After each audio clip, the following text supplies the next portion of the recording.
بسم اللہ الرحمن الرحیم وصلی اللہ علی النبی الکریم اعوذ باللہ من الشیطان الرجیم بسم اللہ الرحمن الرحیم یا ایہا الذین آمنوا اطیعوا اللہ واطیعوا الرسول واولی الامر منکم وقال النبی صلی اللہ علیہ وسلم خیر الناس من ينفع الناس صدق اللہ العلی العظیم وصدق رسولہ النبی الکریم۔ آج کے اس عظیم الشان اجلاس کے صدر محترم مخدوم گرامی قدر عارف باللہ حضرت اقدس حضرت مولانا قاری محمد امین صاحب دامت برکاتہم، صدر جمعیت العلماء راجستھان و صدر رابطہ مدارس اسلامیہ راجستھان، محتمم و شیخ الحدیث ازہر راجستھان دارالعلوم پوکرن، آج کی اس عظیم الشان محفل کے مہمان گرامی قدر دارالعلوم دیوبند کے معزز محترم مبلغ اور ہم سب کے لیے بہت قابل قدر حضرت مولانا محمد یامین صاحب دامت برکاتہم العالیہ، آدرنی پرموخ صاحب، حضرات علماء کرام اور سبھی سرپنچ گن، مجمع میں موجود تمام حاضرین و سامعین، اس سے پہلے کہ میں اپنی گفتگو شروع کروں، آج کی اس کامیاب نشست پر میں پروگرام منعقد کرنے والے ذمہ داران کو تہہ دل سے مبارکباد پیش کرنا چاہتا ہوں، اور مبارکباد اس پر بھی ہے کہ قومی ایکتا اور سیرت النبی صلی اللہ علیہ وسلم دونوں عنوانوں کو ایک ساتھ جوڑا گیا ہے، اور دونوں عنوان کو ایک ساتھ جوڑنے کا جو دن اور جو تاریخ ان حضرات نے منتخب کی ہے وہ بھی اپنے آپ میں ایک خوشی کا باعث بھی ہے اور تعجب کی چیز بھی ہے۔ ربیع الاول کی آج ایک تاریخ ہے، یا مغرب کے بعد سے دوسری تاریخ شروع ہو چکی ہے۔ نبی صلی اللہ علیہ وسلم کی دنیا میں آمد اسی ماہ مبارک میں ہوئی، اور پوری دنیا میں ٹوٹے ہوئے دلوں کو جوڑنے کا اور بے سہاروں کو سہارا دینے کا، سسکتی دم توڑتی انسانیت کو مزدہ جاں فضا دینے کا کارنامہ اگر سب سے کامیاب طریقے سے کسی نے انجام دیا ہے تو وہ ہمارے اور آپ کے آقا جناب رسول اللہ صلی اللہ علیہ وسلم ہیں۔ وہ اسی ماہ مبارک میں تشریف لائے۔ شاعر کہتا ہے، سلام آتشی زنجیر باطل توڑنے والے، سلام آتشی زنجیر باطل توڑنے والے، سلام خاک کے ٹوٹے ہوئے دل جوڑنے والے۔ میں نبی پاک علیہ السلام کی 3 حدیثیں اس وقت سنا کر پھر جو مجھے موضوع دیا گیا اس موضوع کے حوالے سے آپ سے گفتگو کروں گا۔ قومی ایکتا کا یہ پروگرام ہے، ایکتا کا تصور اور ایکتا کی سوچ، پیار اور محبت کا پیغام، دلوں کو جوڑنے کا خیال اگر کسی شخصیت کے واسطے سے دنیا میں آیا ہے تو وہ جناب رسول اللہ صلی اللہ علیہ وسلم کی ذات گرامی ہے۔ محض 23 سال کی تھوڑی سی مدت میں اور تھوڑے سے زمانے میں انہوں نے مشرق اور مغرب اور دور دور تک رہنے والے انسانوں کو آپس میں جوڑ دیا۔ وہ کیا تعلیمات تھیں! نبی علیہ السلام فرماتے ہیں، خیر الناس من ينفع الناس، لوگوں میں سب سے بہتر وہ ہے جو لوگوں کو فائدہ پہنچائے۔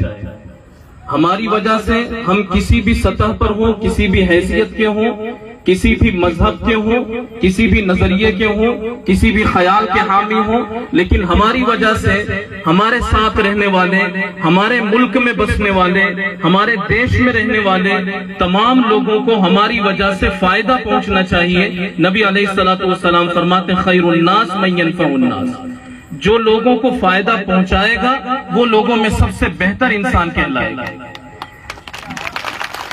दूसरी हदीस नबी अलैहिस्सलातु वस्सलाम की कि आप अलैहिस्सलाम ने एक मौके पर फरमाया उनसुर अखाका ज़ालिमन औ मज़लूमन, अपने भाई की मदद करो चाहे वो जालिम हो चाहे वो मजलूम हो। जालिम यानी अत्याचार करता हो तो भी उसकी मदद करो, मजलूम अगर उस पर जुल्म ढाया जाता हो, उस पर अत्याचार किया जाता हो तो भी उसकी मदद करो।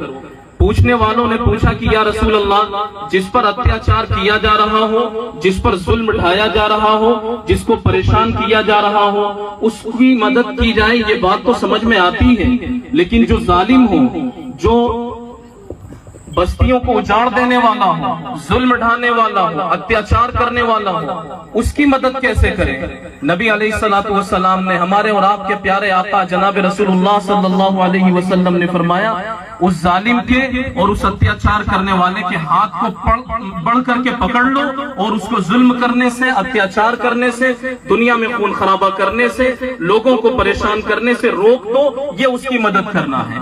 तो जालिम की मदद करने का भी, मजलूम की मदद करने का भी फार्मूला, तसव्वुर, फलसफा, लॉजिक अगर किसी शख्सियत ने दुनिया में दी तो ये वो हमारे और आपके आका जनाब रसूलुल्लाह सल्लल्लाहु अलैहि वसल्लम है। तीसरी हदीस नबी अलैहिस्सलातु वस्सलाम की कौमी एकता के हवाले से, आप अलैहिस्सलाम ने फरमाया सिल मन क़तअक वअफ़ु अम्मन ज़लमक व अहसिन इला मन असाअ इलैक। इस हदीस पाक को और जो पहले भी पढ़ी गई उनको, इन अहादीस को आप अपने साथ लेकर के जाएं। नबी अलैहिस्सलाम ने फरमाया सिल मन क़तअक, ए लोगों जो तुमसे ताल्लुकात तोड़े उनसे ताल्लुकात जोड़ने की कोशिश करो।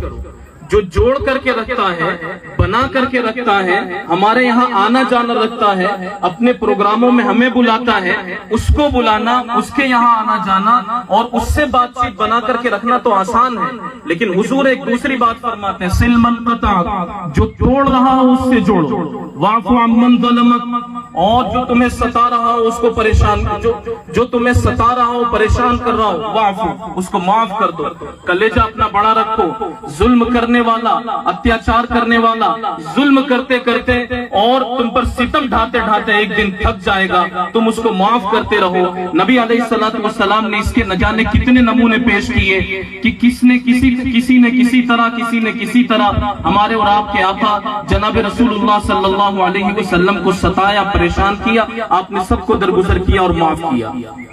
तीसरी बात इस हदीस पाक में व अहसिन इला मन असाअ इलैक, और जो तुम्हारे साथ बदसलूकी करता हो, जो तुम्हारे साथ तुम्हें परेशान करने वाला, तकलीफ पहुंचाने वाला काम करता हो, अहसिन, तुम उसके साथ में हुस्न सुलूक करो, अच्छा बर्ताव करो, व्यवहार अच्छे रखो, अखलाक अच्छे हो, अपना कैरेक्टर अच्छे से अच्छा उसके सामने पेश करो।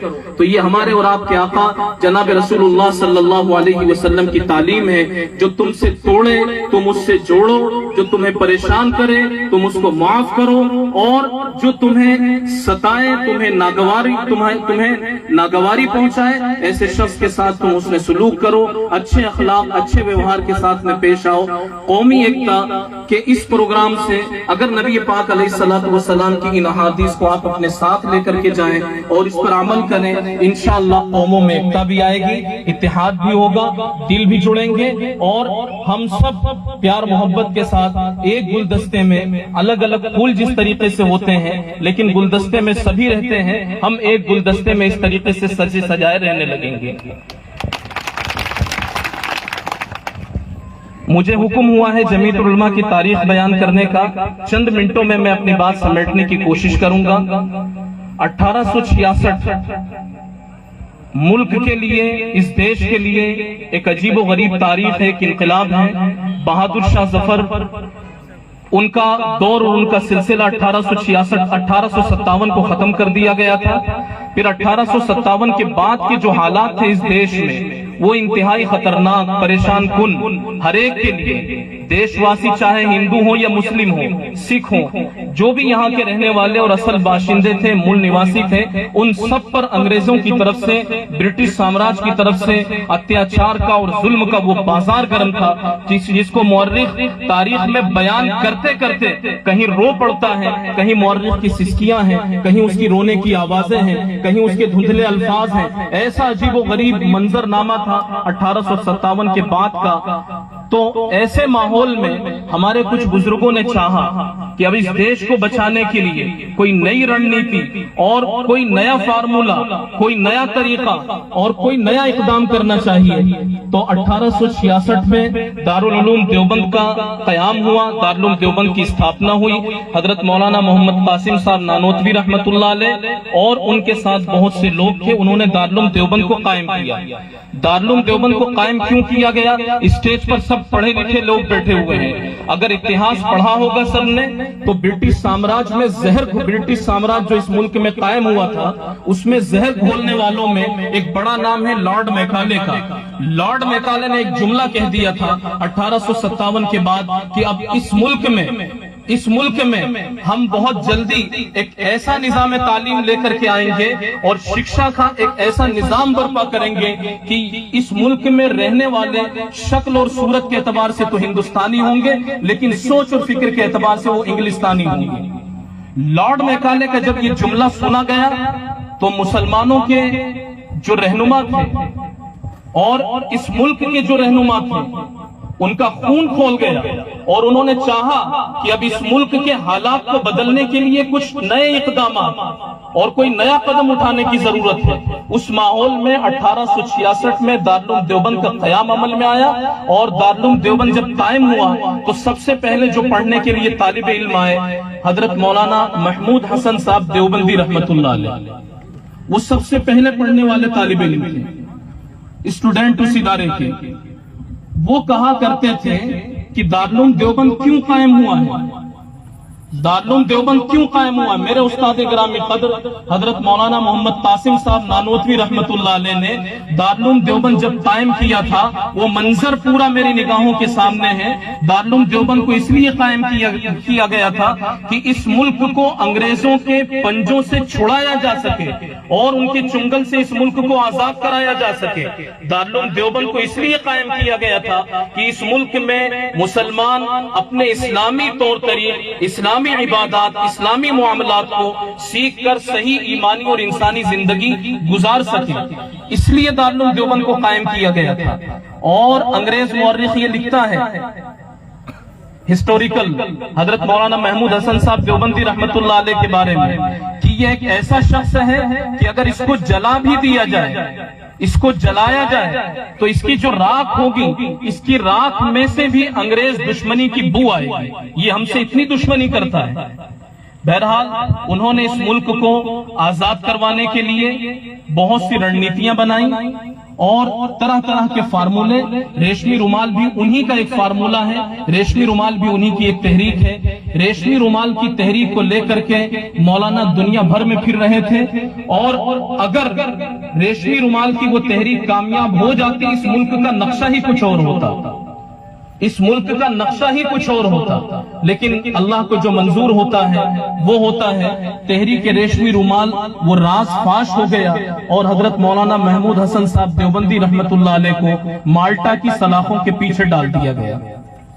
यहाँ जब वो दारुल उलूम देवबंद में थे पहले वो उन्होंने पढ़ा और फिर वहां पढ़ाया और पढ़ाते पढ़ाते उन्होंने एक नस्ल तैयार की, एक पीढ़ी तैयार की उन्होंने, जिनके दिलों के अंदर दर्द था मुल्क का, देश का, मिल्लत का, इंसानियत का, लोगों का, कि इनको आजादी मिले और इनको सुकून की एक खुली फजा मिले जिसमें वो सांस ले सके। ये दर्द उनके दिलों के अंदर पैदा किया हजरत मौलाना महमूद हसन साहब देवबंदी रहमतुल्लाह अलैह। और वो खुद इसी फिक्र में कभी इधर कभी उधर, कभी उनके दर, कभी दर बदर, कभी अर्श पर, कभी फर्श पर, गमे आशिकी तेरा शुक्रिया में कहां कहां से गुजर गया। वो कहां कहां गए इस मुल्क की आजादी के लिए, मुल्क के छप्पे छप्पे का उन्होंने दौरा किया। बिलाखिर माल्टा की सलाखों के पीछे उन्हें डाल दिया गया। 1919 अभी हमारे बहुत से वक्ता इसका जिक्र भी कर रहे थे 1919 का जब जमाना आया तो 1919 को दिल्ली में एक कॉन्फ्रेंस, खिलाफत कॉन्फ्रेंस मुनक़िद हुई। उसी में ये बात भी तय हुई कि अब एक ऐसा प्लेटफॉर्म होना चाहिए कि जिसमें बहुत अच्छी सूझबूझ रखने वाले और देश का दिमाग हो, अच्छी सूझबूझ रखने वाले हो उस संगठन में, उस तहरीक में और उस जमात में वो लोग शरीक हों।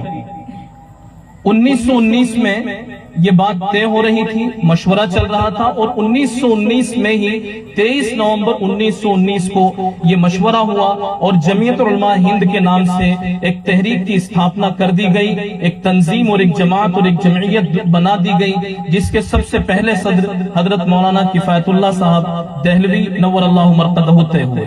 लेकिन वो आरजी सदर थे। वो सदर क्यों बने थे? ये सब हजरत शेखुल हिंद रहमतुल्लाह अलैह मौलाना महमूद हसन साहब देवबंदी माल्टा की जेल में थे। उनके आने की खबरें मिल रही थी कि अब आ जाएंगे, खुतूत आते थे, लेटर आते थे, पैगाम आते थे, इतने महीनों के बाद आने वाले हैं, उतने महीनों के बाद आने वाले हैं। तो यहाँ जो उनके स्टूडेंट्स थे और जो उनके तलामिजा थे, उन्होंने ये चाहा कि मौलाना के आने से पहले पहले उनको कोई एक प्लेटफॉर्म तो देना है कि वो आएंगे तो काम किस तरह करेंगे। तो जमीयत उलमा हिंद को कायम किया गया। मौलाना किफायतुल्लाह, मुफ्ती किफायतुल्लाह साहब मुफ्ती आजम वो उसके पहले सदर बने। लेकिन मौलाना मोहम्मद मियां साहब नव्वरल्लाहु मरक़दहु जो जमीयत की तारीख पर बहुत गहरी निगाह रखते हैं और उन्होंने जमीयत की तारीख को अच्छी तरह लिखा भी है, वो लिखते हैं कि मुफ्ती किफायतुल्लाह साहब आरजी सदर तय हुए थे, 1 साल सदर रहे। 1920 में माल्टा की जेल से हजरत मौलाना महमूद हसन साहब देवबंदी, जिनको अब शेखुल हिंद कहते हैं, वो तशरीफ लाए। उनको जमीयत का सदर बनाया गया। बुढ़ापे का जमाना था, थोड़े ही दिन वो सदर रहे और अल्लाह तबारक व तआला के हुक्म से वक्त उनका पूरा हो गया, वो आखिरत को सधार गए। हजरत मौलाना के इंतकाल के बाद फिर वापस मुफ्ती किफायतुल्लाह साहब को, जो क्या नायब आरजी सदर थे, उनको मुस्तकिल सदर बना दिया गया और 1940 तक वो जमीयत उलमा के सदर रहे। मौलाना महमूद हसन साहब देवबंदी रहमतुल्लाह अलैह जब माल्टा की जेल से आए, जमीयत उलमा की स्थापना हो चुकी थी, तो माल्टा की जेल से वो मुंबई की बंदरगाह पर आए। मुंबई की बंदरगाह पर जब उनका जहाज, पानी का जहाज रुका इस्तकबाल करने के लिए और उनका स्वागत करने के लिए देश के बहुत बड़े बड़े लोग पहुंचे थे। जमीयत उलमा के तो सभी पदाधिकारी वहां पहुंच चुके थे और एक बहुत बड़ा नाम, अगर वो नाम ना लिया जाए तो मैं समझता हूं कि हमारे देश की तारीख भी कुछ अधूरी रह जाती है, मोहनदास करमचंद गांधी। तो गांधी जी भी हजरत मौलाना महमूद हसन साहब देवबंदी रहमतुल्लाह अलैह का इस्तकबाल करने के लिए मुंबई पहुंचे थे। मुंबई में हजरत का इस्तकबाल किया। हजरत ने जब देखा कि इतना बड़ा विद्वान और ये बैरिस्टर और देश, इसमें लीडरशिप की इतनी सलाहियत है और इसका दिल नरम है कि ये मेरे लिए आया है, तो हजरत शेखुल हिंद रहमतुल्लाह अलैह ने उनको महात्मा का खिताब दिया। कि ये हमारे और तुम्हारे सबके ये महात्मा हैं। और फिर उनको साथ लेकर के देश के चप्पे चप्पे में दौरे किए गए, गांधी जी को साथ लिया और ये 1920 का वो ऐतिहासिक लम्हा था। और 1920 इस देश के लिए वो एक ऐतिहासिक तारीख है कि जब हिंदू, मुस्लिम और सिख और देश में रहने वाली दूसरी तमाम यूनिटें और कम्युनिटीज सब एक साथ मिल करके और अंग्रेज के मुकाबले में आ गए थे। उससे पहले कोशिशें सबने की, लेकिन सबकी कोशिशें अलग अलग थी। जमीयत उलमा के प्लेटफॉर्म से ये कारनामा अंजाम दिया गया था कि महात्मा गांधी को साथ लेकर के देश के कोने कोने में, चप्पे चप्पे में दौरा किया गया। हिंदू, मुस्लिम, सिख और जो दूसरी कास्ट कम्युनिटी के लोग रहते थे उन सबको साथ लिया गया, एतमाद और भरोसा बहाल किया गया। सब लोग एक साथ हुए और एक साथ मिलकर के लड़ते रहे। तो 200 साल से जो जंग हम नहीं जीत पा रहे थे, 22-25 सालों में वो जंग हमने जीत ली और 1947 में अंग्रेज को इस देश से भगाकर और हमने इस देश में भारत गणराज्य का एक नक्शा पेश किया। दुनिया के पूरे नक्शे में इस देश को कहा जाता है भारत गणराज्य, यानी आजाद हिंदुस्तान। वो जमीयत उलमा का बहुत बड़ा कारनामा है। 1940 तक हजरत मौलाना मुफ्ती किफायतुल्लाह साहब इस जमीयत के सदर रहे। 1940 کے بعد پھر حضرت شیخ الاسلام مولانا حسین احمد صاحب مدنی رحمت اللہ علیہ اس کے صدر ہوئے. 1957 تک حضرت صدر رہے اور حضرت کی ہی صدارت میں وہ وقت بھی آیا جب اس ملک کے دو ٹکڑے ہو رہے تھے. کچھ لوگ اس طرف جا رہے تھے اور کچھ لوگ یہیں رکنا چاہتے تھے. میں اس سے پہلے کہ اس ٹاپک کو آگے چھیڑوں میں یہاں یہ کہنا چاہوں گا آپ تمام کی موجودگی میں، ہمارے جیسے وفادار، کیونکہ ہم جمعیت کے اسٹیج پر ہیں، جمعیت کے اسٹیج پر ہیں، تو جمعیت العلماء نے جو اس وقت سوچ دی تھی میں اسی سے بات اپنی شروع کروں گا اس ٹاپک کی. ہمارے جیسے وفادار کم ہی نکلیں گے، زمین کھود کے دیکھو تو ہم ہی نکلیں گے.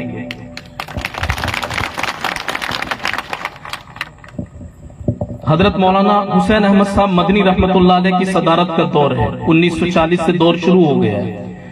1942-43 سے یہ باتیں شروع ہوئی کہ ملک میں وبھاجن ہو، تقسیم ہو، کچھ حصہ ادھر ہو جائے، کچھ حصہ ادھر ہو جائے.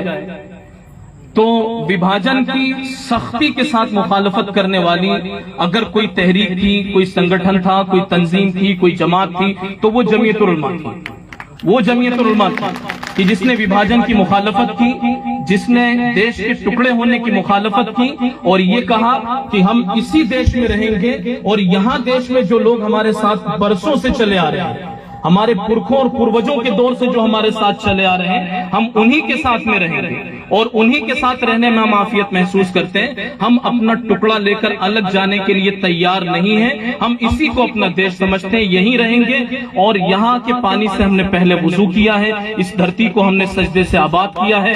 بزرگوں کے ہمارے مزارات ہیں، ہمارے مقبرے ہیں، ہمارے مدارس ہیں، ہماری مسجدیں ہیں. ان تمام اسلامی شعائر کو ہم چھوڑ کر کے نہیں جا سکتے. ہم یہیں رہیں گے. تو ملک سے وفاداری اور ملک اور دیش میں بسنے والی قوموں سے وفاداری اور ایکتا اور بھائی چارہ، اس کا نہ صرف یہ کہ سندیش بلکہ اس کا کیریکٹر اگر کسی نے پیش کیا ہے تو وہ جمعیت العلماء ہند ہے. وہ یہی جمعیت العلماء ہند ہے. 1957 تک حضرت مولانا حسین احمد صاحب مدنی رحمت اللہ علیہ اس کے صدر رہے اور 1957 کے بعد جب ان کا انتقال ہو گیا، مولانا احمد سعید صاحب کو اس کا صدر بنایا گیا. 1 سال وہ صدر رہے 1958 تک. 1958 میں پھر ان کے انتقال کے بعد سے جو اس کا صدر بنایا گیا حضرت مولانا فخر الدین صاحب جو کہ شیخ الحدیث تھے دارالعلوم دیوبند کے، وہ اس کے صدر بنے اور وہ اس کے صدر رہے 1971 تک. 1971 سے لے کر کے 1973 تک حضرت مولانا عبد الوہاب صاحب اس کے صدر رہے. آرا کے رہنے والے تھے، آروی. اور پھر 1973 سے لے کر کے 2006 تک حضرت فدائے ملت حضرت مولانا سید اسعد مدنی نور اللہ مرقدہ وہ اس تنظیم کے صدر رہے. 2006 کے بعد پھر قیادت حضرت مولانا ارشد صاحب کے ہاتھوں میں آئی اور پھر حضرت مولانا ارشد صاحب کے بعد اللہ تبارک و تعالیٰ نے حضرت قاری عثمان صاحب دامت برکاتہ، حضرت قاری عثمان صاحب نور اللہ مرقدہ ان کو اس تنظیم کی خدمت کا موقع عطا فرمایا.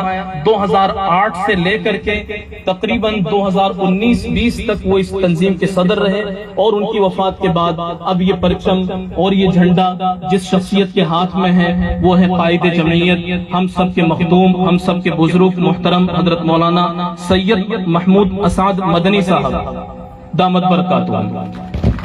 حضرت مولانا کا جو کارنامہ آج کے دور میں ہے، ملک میں جو کچھ ہو رہا ہے وہ آپ کے سامنے ہے.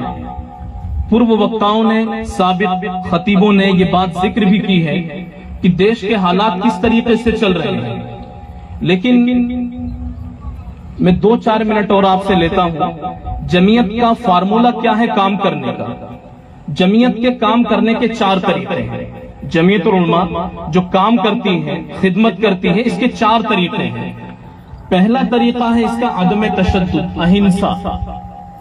عدم تشدد کے ذریعے سے باطل کا مقابلہ کرنا، عدم تشدد کے ذریعے سے، اہنسا کے ذریعے سے ظالم کا اور اتیاچاری کا مقابلہ کرنا، یہ اس جمعیت علماء کے کام کرنے کا پہلا طریقہ ہے.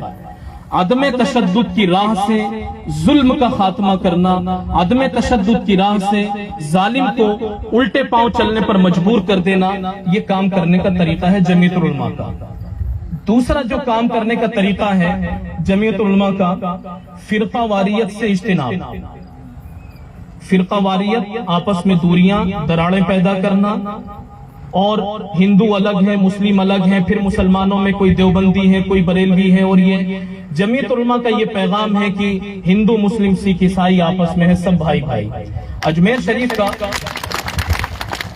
शरीफ का जब इजलास हुआ, अजमेर शरीफ 2016 में गालिबन कुल हिंद प्रोग्राम हुआ था अजमेर शरीफ में, तो स्टेज पर और मजमे में बहुत से लोग ऐसे होंगे कि जिन्होंने उस इजलास में शिरकत की होगी। तो उस इजलास में जब खिताब करने के लिए खड़े हुए थे अजमेर शरीफ के सज्जादा नशीन, तो उन्होंने जहां से बात अपनी शुरू की थी, बात यहां से शुरू की थी कि मैं अपने घर पर था और मेरी मुझे बेल की आवाज आई, बेल बजी। मैंने बाहर जाकर के देखा तो एक रोशन चेहरे वाला शख्स खड़ा है और उसने दामन फैला रखा है और उसने ये कहा है कि मैं मोहब्बत मांगने के लिए आया हूं। मैंने पूछा कि आप कौन हैं, तो उन्होंने अपना नाम बताया कि मुझे महमूद असाद कहा जाता है, मैं आपके पास मोहब्बत मांगने के लिए आया हूं। तो वो कहते हैं कि फिर मैंने मौलाना से ये कहा कि हुजूर सरकार गरीब नवाज के दरबार से तो हमेशा हर एक को मोहब्बत ही मिली है, आपको हमसे जो काम है हम आपके कंधे से कंधे मिला करके चलने के लिए तैयार हैं। ये जमीयत उलमा के काम करने का तरीका है। सिल मन कता, जो तुमसे टूट रहा हो उसको जोड़ने की कोशिश करो, जो तुमसे दूर भाग रहा हो उससे करीब लाने की कोशिश करो।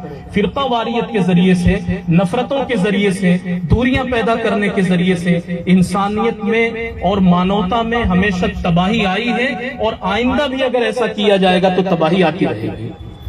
और अब जो मुल्क के हालात चल रहे हैं, मुल्क के इन हालात में जहां काटो मारो के नारे लगते हैं और जहां भागो और भगाओ के नारे लगते हैं, वहां एक शख्स जिसके हाथ में जमीयत का ये परचम है, वो ये आवाज लगाता है कि पूरे देश में एक साथ 28 सितंबर को पूरे देश में बल्कि 28 अगस्त को पूरे देश में एक साथ सद्भावना के और एकता के प्रोग्राम होने चाहिए। ऐसे माहौल में जबकि काटो मारो की बातें हो रही हो, भागने और भगाने की बातें हो रही हो, और हिंदू मुस्लिम को और इस देश में रहने वाली SC ST OBC और हर तरह की जाति को जो करीब लाने का, सिख वगैरह को करीब लाने का अगर कोई काम कर रहा है और ये तसव्वुर देता है, ये फलसफा देता है कि सद्भावना के प्रोग्राम किए जाएं, एकता के प्रोग्राम किए जाएं, और एक नहीं होना चाहिए, 8000 प्रोग्राम पूरे देश में एक साथ हो, 28 अगस्त को हो। ये आवाज अगर किसी ने बुलंद की है तो वो उसी शख्स ने बुलंद की है कि जिसके हाथ में जमीयत का ये परचम है। और फिर दूसरी मर्तबा 25 सितंबर को, अभी चंद दिनों पहले हमने हजरत की सदारत में ये प्रोग्राम किया। 25 सितंबर को पूरे देश में, अभी भोपाल में एक मीटिंग हुई थी जमीयत उलमा की, जिसमें उच्च अधिकारी जो लोग थे, आला ओहदेदारान, वो तमाम लोग वहां पहुंचे हुए थे। तो वहां मौलाना महमूद असद साहब ने ये पैगाम दिया था कि 25 सितंबर को एक साथ पूरे मुल्क में सद्भावना के और एकता के प्रोग्राम किए जाएं। तो जो मुसलमानों में जो बिखरे हुए तबके हैं, उन तबकों को जोड़ने की फिक्र करने का अगर किसी का काम है वो जमीयतुल उलमा का है। और देश में जो बिखरे हुए तबके हैं और भागने की, मारने की, दूरियों की, नफरतों की, काटने की बातें अगर हो रही हैं, उसी भीड़ भाड़ में एक मोहब्बत की आवाज बुलंद होती है कि सद्भावना और एकता के प्रोग्राम किए जाएं, दिलों को जोड़ने की बातें की जाएं, करीब लाने की बातें की जाएं, इसलिए कि इंसानियत अगर बचेगी तो देश बचेगा, मानवता अगर महफूज है तो देश महफूज है। और इस देश में रहने वाली मानवता अगर इसी का दिल टूटा रहा और यही आपस में बिखर गए तो देश का क्या होगा, हम कुछ सोच भी नहीं सकते। तो जमीयत के जो काम करने का एक तरीका था जो मैंने आपको बतलाया, वो तरीका ये था कि फिरका वारियत से, दूरियों से, नफरतों से अपने आप को और देश को बचा करके रखना।